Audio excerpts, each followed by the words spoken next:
Buat teman-teman, jangan salah, aku pun bukan orang yang nggak bisa merasa malas. Tapi aku menggunakan rasa malas itu jadi indikasi bahwa ini bukan sesuatu yang aku suka dan aku gemari. Kita tuh harus melihat perasaan-perasaan negatif itu sebagai sinyal sebenarnya bahwa this is not what I'm supposed to do, this is not what I'm supposed to be with, this is not what I'm, gitu. Hati kita tuh kadang-kadang tahu. Jadi pada saat kalian males, berarti motivasinya aja belum ada, dan itu yang harus dicari gitu. Apa sih bidang, apa sih pekerjaan, apa sih tempat, situasi, orang yang memang bisa memberikan semangat itu. Karena menurut aku malas itu bukan sebuah karakter ya, menurut aku itu sebenarnya lebih kayak simptom atau kayak sinyal bahwa kita belum menemukan apa yang benar-benar memberikan kita energi gitu. Remember when lulusan. Tidak ada kewajiban orang untuk mendukung lu sukses. Karena di saat lu berjuang, lu ujian pun, kalau ibaratnya mau naik kelas nih, lu berjuang untuk ujian, ngadapin ujiannya lu sendiri. Jadi yang menentukan lu bakal sukses dan seperti apa kehidupan lu, itu semua tanggung jawab lu, bukan tanggung jawab orang lain.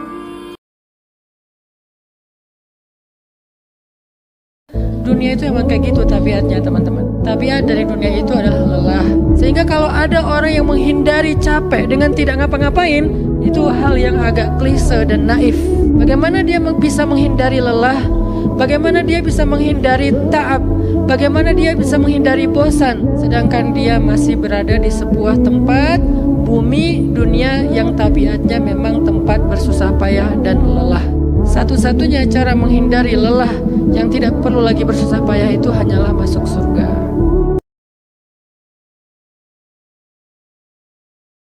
Maka bagi siapapun yang menyangka dia enak hidupnya tidak pernah diuji, sementara dia tidak sholat tapi Allah berikan kebahagiaan, dia adalah mengalami yang dinamakan dengan istidraj, jebakan dari Allah Subhanahu wa taala. Allah beri banyak kenikmatan kepadanya, dia lupa kepada Allah, tak bersyukur kepada Allah, Allah balas nanti di hari akhir.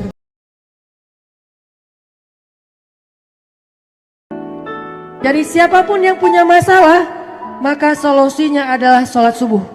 Siapapun yang punya hajat, maka kuncinya adalah sholat subuh. Siapapun yang punya mimpi, maka untuk mewujudkan mimpinya adalah sholat subuh. Siapapun yang ingin menjadikan keajaiban itu nyata, maka menyatakan keajaiban itu adalah dengan sholat subuh. Siapa yang pengen melihat mukjizat dalam hidupnya, sholat subuh. Jika teman-teman hari ini sedang menghadapi kesulitan yang besar, yang berat, maka carilah jalan keluarnya dengan sholat. Sholat yang menguatkan kita, sholat yang menenangkan kita, sholat yang meneguhkan kita, sholat yang melembutkan hati kita, sholat yang memudahkan urusan kita, sholat yang mencegah kita dari setiap keburukan dalam kehidupan kita. As-sholatu imaduddin. Sholat adalah tiangnya agama. Sebuah bangunan jika tiangnya roboh, apa yang terjadi? Bangunannya hancur. Inna awwala ma yuhasabu bihil abdu yaumal qiyamah as-sholat. Sesungguhnya perkara pertama yang akan ditanya ketika nanti hari kiamat adalah sholat. Jika benar sholatnya, benar seluruh amalnya. Jika rusak sholatnya, maka rusak seluruh amalnya. Ayo belajar perbaiki sholat kita.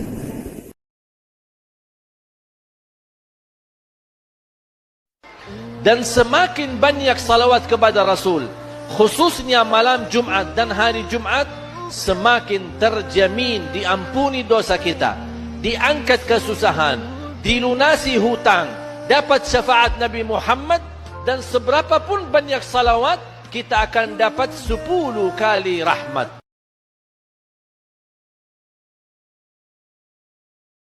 Dua orang yang saling mencintai karena Allah, bertemu karena Allah, berpisah karena Allah. Jadi beda antara saling mencintai saja dengan mencintai karena Allah. Kalau mencintai karena Allah, dia akan saling mengingatkan apa yang Allah sukai. Misal Anda punya kawan misalnya kan, Anda katakan, "Ukhti, ya saudariku, yuk malam tahajud yuk. Mudah-mudahan dengan tahajud kita bersama masuk surga dalam tahajud. Ukhti, ayo berhijab yuk, aku takut berpisah dengan kamu di surga. Ukhti, baca Quran yuk." Begitu Anda terbiasa demikian dan Anda mengingatkan, yuk kita jauhi maksiat, kita pertahankan ya. Kalau satu di antara kita wafat duluan, kita saling doakan ya. Yang seperti itu Bahkan langsung disebut di hadis yang lain, kalau dia dihisab duluan kemudian masuk ke surga dan dia belum menemukan kawannya, maka dia akan berkata, ya Allah, saya di dunia bersama si fulan. Saya di dunia bersama si fulan. Mohon ya Allah dengan segala kemuliaan-Mu, jadikan saya bergandengan tangan dengan dia masuk ke surga.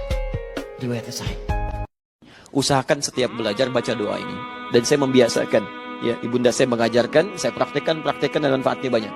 Ini doa Nabi kepada Ibnu Abbas supaya dipercepat dalam mengingat sesuatu dan mempercepat dalam memahami sesuatu. Allahumma. Tidak, saya tidak minta untuk ikuti ya. Untuk simak baik-baik. Allahumma faqihni fid din wa 'allimni at-ta'wil. Boleh ikuti. Allahumma faqihni fid din wa 'allimni ta'wil. Baik, ini doa memohon kepada Allah agar dimudahkan cepat memahami sesuatu, termasuk cepat mengingatnya, dan mudah mencerna sesuatu sekalipun itu rumit bagi sementara orang untuk dipahami. Menjaga pandangan ini bukan hanya bagi laki-laki sebetulnya, walaupun Allah dahulukan laki-laki dari perempuan, karena biasanya yang paling sulit menjaga pandangan itu cowok, laki-laki. Tetapi juga perempuan disuruh menundukkan pandangan, menjaga pandangan, karena itu bisa menjadi penggugur pahala ibadah. Dalam konteks zaman sekarang, mungkin menjaga pandangan bukan lagi soal melihat apa yang di luar, tapi di sosial media. Nah, artinya itu juga termasuk di antara pandangan-pandangan yang harus diperhatikan karena fitnahnya sama. Ternyata menjaga pandangan itu juga bisa membersihkan hati. Menjaga pandangan itu bisa membersihkan jiwa. Sehingga kalau kita ngerasa kayak gampang baper, kita ngerasa kayak ada penyakit hati, susah untuk lupain kesalahan orang, gak bisa ngelupain mantan. Salah satu caranya adalah jaga pandangan, jangan kepo.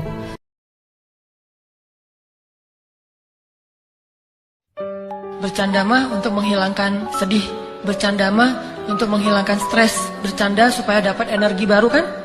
Ternyata ada yang lebih efektif daripada bercanda kalau kita pengen semangat lagi. Apa yang lebih efektif? Menangis. Menangis itu, menitikkan air mata itu lebih powerful daripada tertawa. Cuman kita sering memilih tertawa daripada menangis. Sama kayak orang lebih senang minum kopi walaupun minum kopi itu boleh daripada minum air putih.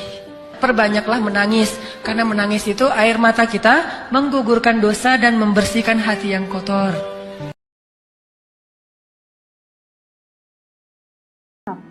Perhatikan apa yang kita pikirkan, karena itu akan keluar menjadi ucapan, menjadi kata-kata. Perhatikan ucapan kita, kata-kata kita, karena dia akan keluar menjadi action, menjadi tindakan. Perhatikan tindakan kita, karena ketika diulang-ulang terus setiap hari, dia akan menjadi habit, kebiasaan. Perhatikan kebiasaan kita mulai dari mata terbuka sampai mata tertutup, karena dia akan menjadi karakter. Perhatikan karakter kita, karena demikianlah takdir kita. Dengan kata lain, apa yang kita pikirkan, demikian takdir kita.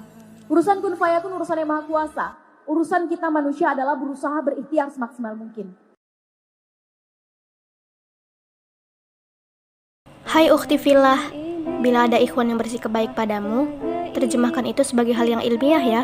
Sebab sudah naluri laki-laki bersikap baik pada perempuan. Bila bukumu jatuh dan dia ambilkan, ya itu normal. Tidak ada yang spesial, jadi jangan baper ya. Bila kamu bertemu di jalan dan dia mengucapkan salam, bukan berarti dia tertarik. Dia sedang menjalankan sunnah aja. Dan bila di antara teman-temanmu hanya kamu yang disapa, jangan baper. Bisa saja kebetulan dia hanya ingat namamu. Kebetulan, jangan baper. Bila suatu saat dia membalas chatmu, bukan berarti dia ada rasa. Bisa saja sebagai pencair suasana pertemanan. Cukup itu aja, jangan baper.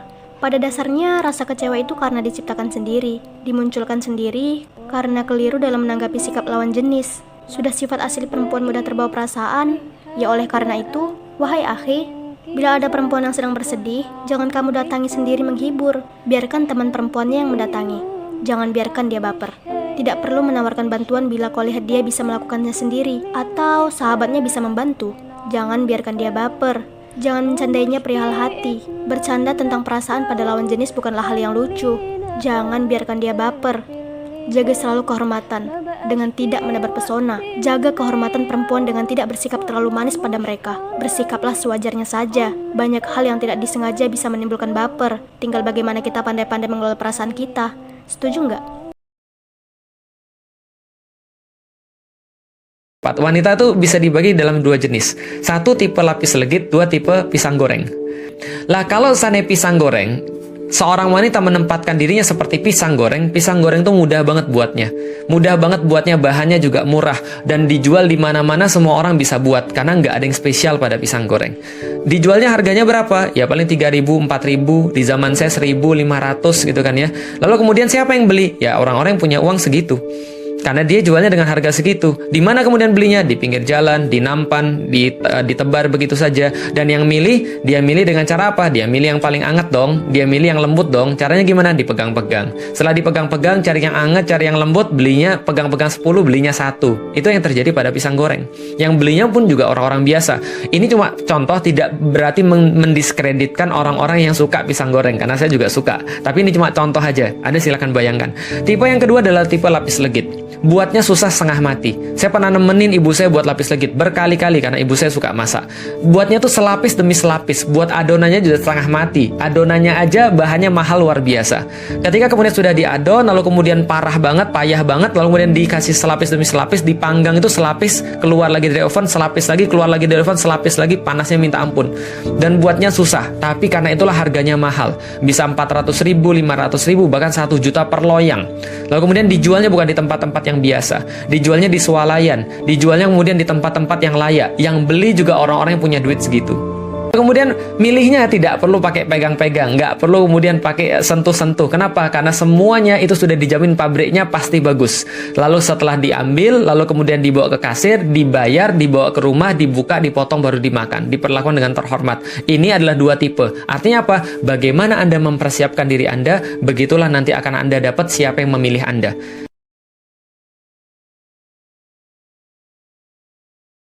Temanku dibilang bodoh karena tidak bisa matematika. Padahal ia sangat handal di kelas seni rupa. Temanku yang lain dibilang malas karena terlalu banyak menggambar di kelas. Padahal mungkin saja itu adalah hal yang bisa membuatnya dikenal oleh masyarakat luas. Sampai kapan kita harus menyamakan ikan yang tidak bisa memanjat pohon seperti monyet dan kuda yang tidak bisa menyelam sedalam paus? Sampai kapan kita harus menyamaratakan segala standar umat manusia ketika manusia diciptakan berbeda-beda? Sampai kapan kita selalu fokus kepada kekurangan, bukan kelebihan? Sampai kapan kita harus terus menghakimi, padahal masih ada pilihan untuk mengapresiasi?